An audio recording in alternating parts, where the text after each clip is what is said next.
I never thought the words Novritsch and LMG would ever be in the same sentence together, but look at us now.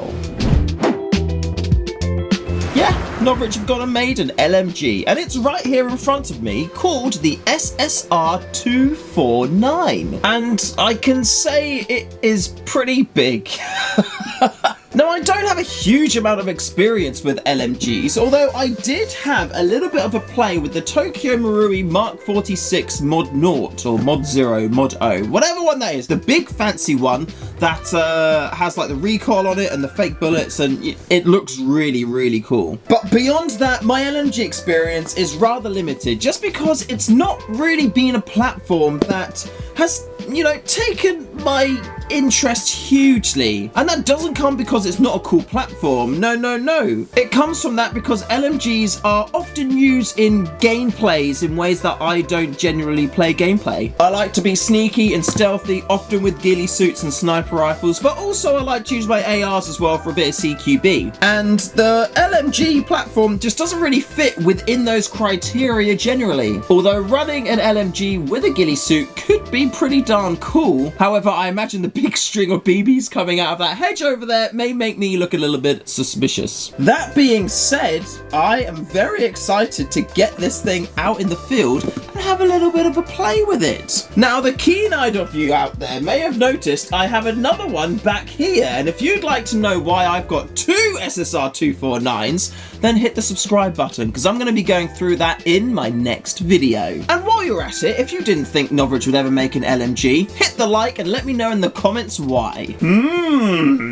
I think it's time to open this bad boy. Now, as a bit of a caveat with this one, you can see the box is a little bit damaged there. This has actually been used in a gameplay already by my Irish friend Foxgreen, or GT Tutor, and ran it and played with it, and he told me it was absolutely awesome. This was sent to me by Novritsch, by the way, so thank you very much, Novritsch. So if you want to see how the replica that I have right in front of me here performs, then go and check out Foxgreen's gameplay video. I expect it's live now, but it may not be live, so if it's not, then you know, you can figure it out. You're smart, I trust you. A link will be in the description. However, if he has not posted his video yet, then there won't be a link in the description. So if you're watching this in the future and there isn't a link, just go to Foxgreen's YouTube channel and check it out. He also played at the same time with aka Staten, who was running with his SSR249, so you can see his perspective too on how these replicas perform. It's a very big box. And it is a very big replica. I think this is probably the biggest replica I own, just generally in terms of size and metal girthiness. I'm just gonna get it out and let it do the talking for me. Title your sex tape. Look at that.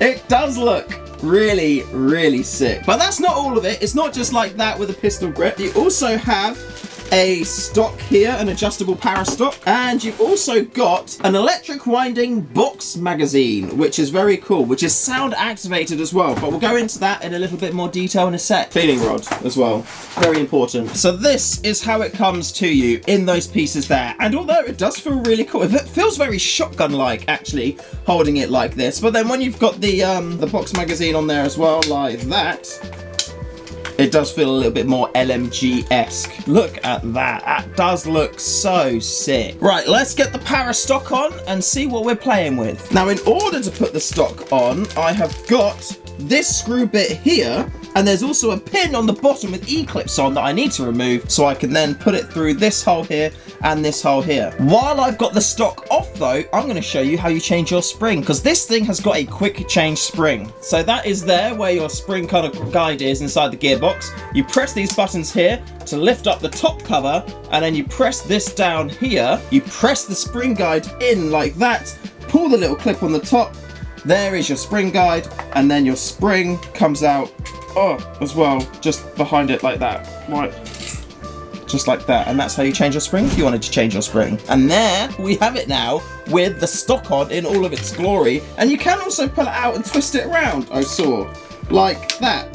To make it go shorter. Look at that, isn't that clever? And then if you want to do it longer, pull it out, spin it around, and then you've got your full stock in there. So that makes it traveling really nice and a bit easier to do. We're going to keep it out vertical for now though, because you also get one of those little kind of like M1 Garand style shoulder resty things here, so while you're using it like this, it can support on your shoulder, taking a bit of the weight away from you, because it is quite a heavy replica. It is a full metal exterior replica. The grip is plastic, but everything else is full metal, and man, it is heavy. But in this regard, it's heavy in a cool way, because you expect this kind of replica to be heavy, if that makes sense. Now, the box magazine is here, and it has a spring at the front there and a spring at the back. This is like your feed spring tubey type thingy, so the BB goes through there, and in this one there's a microphone for the winding mechanism to operate. To put it into the replica, there's a little flap here you can press down, which opens it up, or you can just push it straight in anyway, and now you're ready to go with your BBs feeding in. Quite a cool thing about this as well is you don't actually have to use the box mag. You can pull that out, unclip it, and then you can stick a standard M4 magazine in there if you wanted to look like the Winter Soldier, because that's how he kind of shoots around and runs around in the Marvel universe, using an LMG with a standard M4 mag. So yeah, if you want to be a Winter Soldier, this could be a replica for you. For now though, I'm just going to put the box mag bag on, because that's how we're going to be testing it. Now, did Fox Green give me some batteries with my box mag? No, he did not. And now I need to find a 9-volt battery, so bear with me. Ooh, that's a nice snug fit. And look, there's also an Allen key on there as well, which, to be honest, is quite handy to have because of how you get the batteries in and out of this replica. Now, this is something which I am not super fond of, just because in the TM Mark 46 Mod 0, it's a very different experience to get the batteries in and out. So on the TM, to do the battery in and out, what you do is you press this lever here, the outer barrel comes off, and the same thing happens with this one here. However, the battery cable isn't long enough for you to then put the batteries in and out the front of the handguard. Instead, what you need to do is come to these screws here and remove them, and then you can get to your battery compartment in the bottom of the handguard. Now, to me, that is slightly less than ideal, just because it's a bit of a pain having to get your batteries in and out using an Allen key, and I'd like to just have all my replicas where it's really easy to, because in case there's like, you know, an emergency that happens and you need to get your batteries out, or I don't know, it's just nice when you're at the start of Airsoft, you can just take your stock off, put your battery in and put the back on instead of having to mess around with screws. But, you know, it's not the end of the world, and some of you may already be used to this kind of operation anyway. So that comes off, and then we've got our Dean's power connector right there ready to go. Let's see if this battery fits in there. Yes, it does fit. Right, I don't know what's going to happen here, so I'm going to put some eye protection on. We're going to put some BBs into it, and then we're going to go. Now, this comes in 3 different variants, or kind of 4 different variants. It comes in at half a joule, 1 joule, and then 1.5/2 joule. So if you want the 2 joule version, buy the 1.5, because the 1.5 joule version comes with the 2 joule spring in the box, which is quite cool. But all of the other power variants just come with 1 spring in their replica for the power that you want. So I'm now going to fill my box mag with BBs, and to do that, I'll just open this little flap. Can you see? Well, you can just about see. And then you pour your BBs in. Just like that. I don't think you have to press anything to wind it. You just fire, and then BBs will go into it. So let's chrono this thing and see what we're doing. And also check out the rate of fire. Because this is an LMG, it doesn't have semi-auto shooting. It is literally full auto only, which is quite cool. So yeah, full auto shooting only. Oh, you can hear the magazine wind as well. So on 0.25 gram BBs, I'm at 1.07 joules, which is right on the money, because in the UK, my limit is 1.14 joules.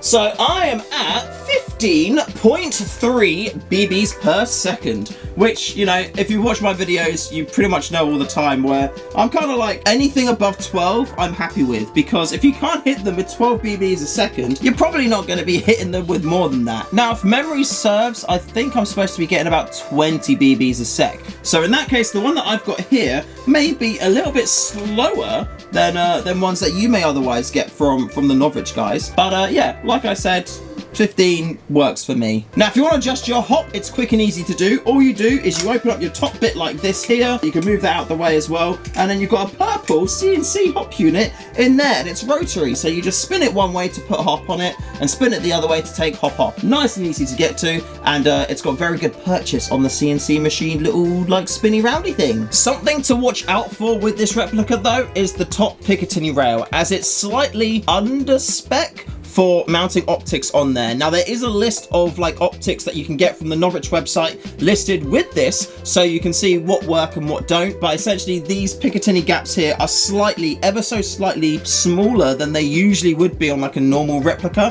which can make it a little bit tricky fitting your favorite optic on there. My calipers say the gap is 4.61 millimeters, 4.65 there, so let's say 4.6 for safety. If your screw or middle mounting bit is more than 4.6 mil, then you're gonna have to like shave it off with a file or something just to make it fit on this rail. Here is a full breakdown of the tech specs for you to have a little look at. I know that I get excited by certain parts of this, whereas you're probably going to want to know information about other parts of this replica. So this way you get to look at everything and I get to talk about the things that I enjoy talking about or are knowledgeable about, because I don't like to go too much into the weeds on topics that I don't know huge amounts of information on. So there we have it, the SSR249. Very cool, very big, very metal, very heavy, and yeah, this is certain to turn a few heads on the airsoft field. Like I said at the start, if you want to know why I've got two SSR249s, make sure you hit that subscribe button, because the second video on this is going to be rather interesting. I am hoping to get this out for a gameplay very soon as well, because I've never played with an LMG before, and I am super hyped to just, you know,